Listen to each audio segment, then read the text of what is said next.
Hello, this is Michel Leviathan Sorbet and you are watching a new episode on the Wojennik TV YouTube channel.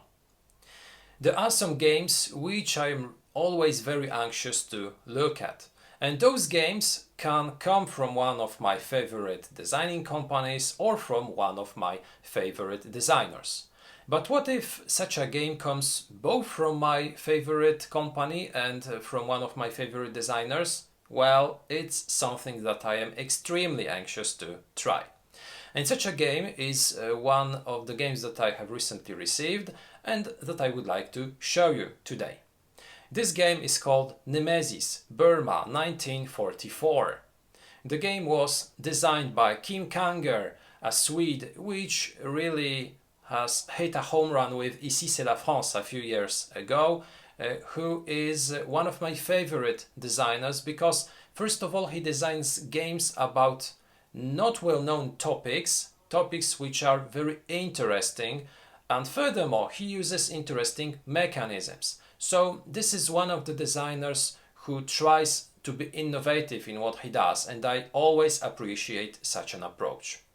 The second thing is that this game comes from one of my favorite designing publishers,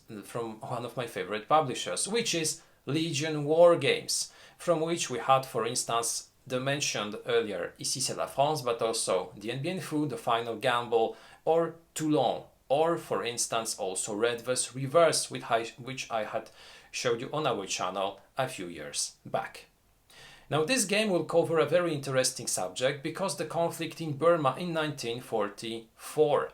When we think of World War II and of wargaming, we think mostly of games set in Europe or in the Pacific, but war in Southeastern Asia was also a reality. It was also maybe a little forgotten front of this conflict, and it's always nice to see games covering such interesting topics. The game was published in 2018. It is for 2 players, but it is also highly rated for solitaire play.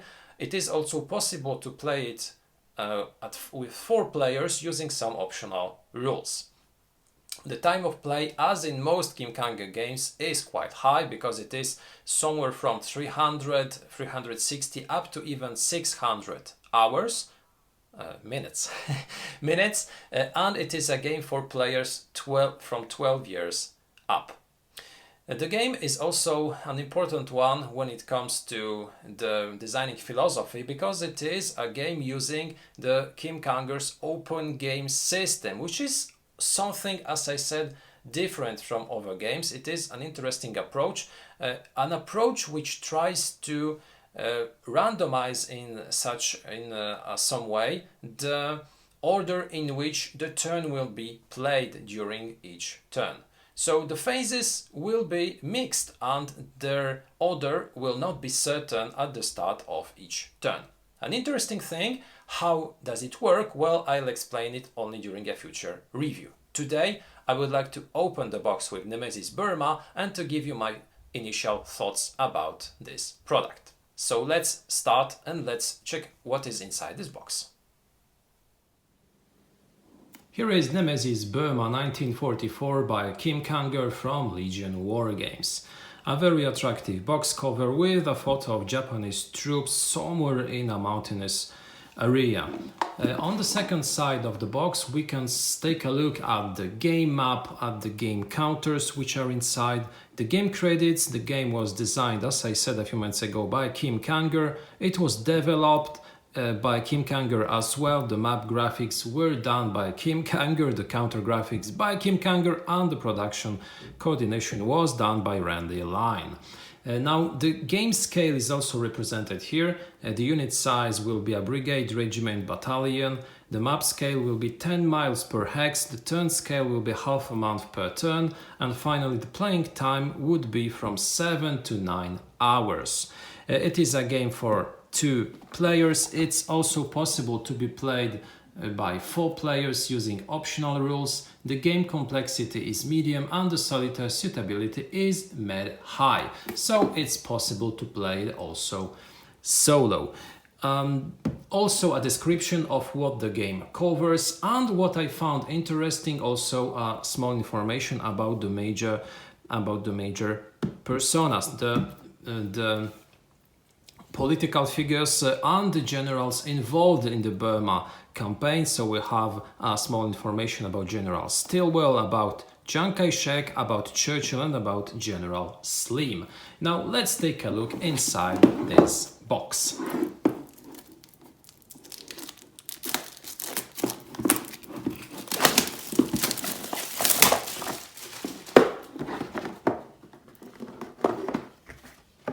First of all, a single black six-sided die, and also some bags in which we will be able to store our counters, which are part of the game.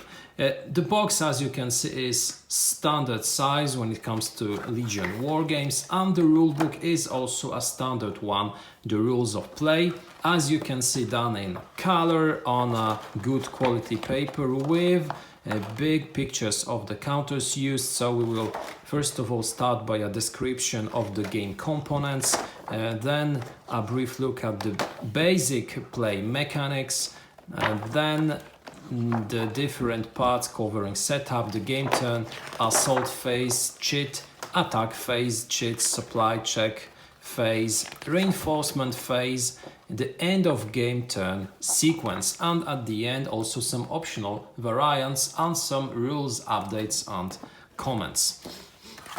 The game map, which is underneath, is a true beauty, as you can see.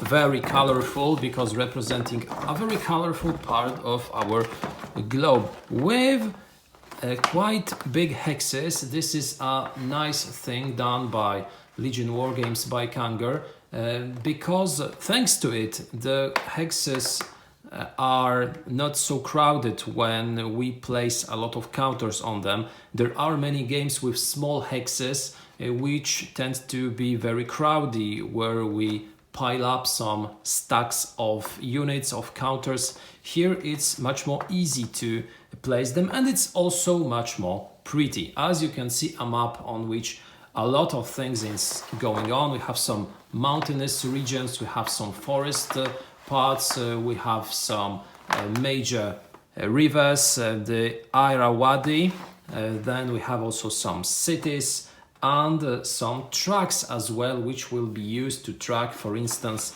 Japanese losses, permanent Japanese losses, Air Force.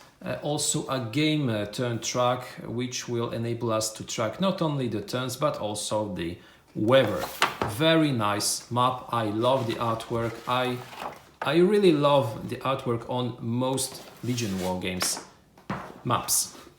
The counters, as you can see, those are not standard size. They are much bigger than the standard ones used in games, and that is also the reason why those hexes are such big. As you can see, the NATO symbols are used, so we have some infantry, we have some armor units, some were hidden, as I believe, some artillery units, for instance, here, but also some specific counters, for instance, an ambush counter or the bunkers, then also some mules used for transport, as I believe. The counters are, of course, double-sided, well centered, with nice colors. I believe they are of a very high quality. Now the second counter sheet is also a counter sheet with units, but also with some additional counters. For instance, here we have a Churchill counter. Churchill is satisfied, as I believe. The second side will be Churchill is satisfied, so both are satisfied. Then we have also some control markers, as I believe, out of supply. Those will be used in order to track some additional information during the game. Finally, we receive also some charts. First of all, a chart which will enable us to see how the different information on the counters should be read, with also the different types and nationalities, special units, transporters, The second is the terrain effects chart showing the different types of terrain and also their effects which will influence movement or combat. Finally, also tracks and weather additional chart showing some satisfaction points, the lament marker describing also the monsoon effects. On the bottom of the box, a single blue sheet, which is just here to make a nice box bottom. And that's it when it comes to the elements inside the box of Nemesis Burma 1944.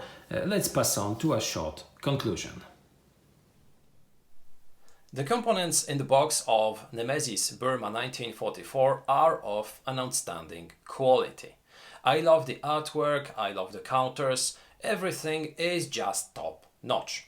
I like the fact that the counters are pretty minimalistic. You receive well presented stats, not a lot of them. You also receive a few additional counters which will be very clearly seen on the board without any concern. We will be able to point out a specific token on the map. Now, when we speak of the map is really very dense, it's intense, a lot of things are going on it. And we might wonder why. Well, the reason is very simple. We have to remember where the game is set. Burma as well as Laos, Vietnam are all part of Southeastern Asia, which at the time of the game was a region full of natural landscape. We had very few roads, we had very few big urbanized areas. So comparing this part of the world to Europe is a misunderstanding. Those maps have to be different. And this is also the answer why, looking at such a maps, we have this feeling that they are very special. Well, because very few games are covering this topic and battles set in this part of the world. And it is great that such games are being designed.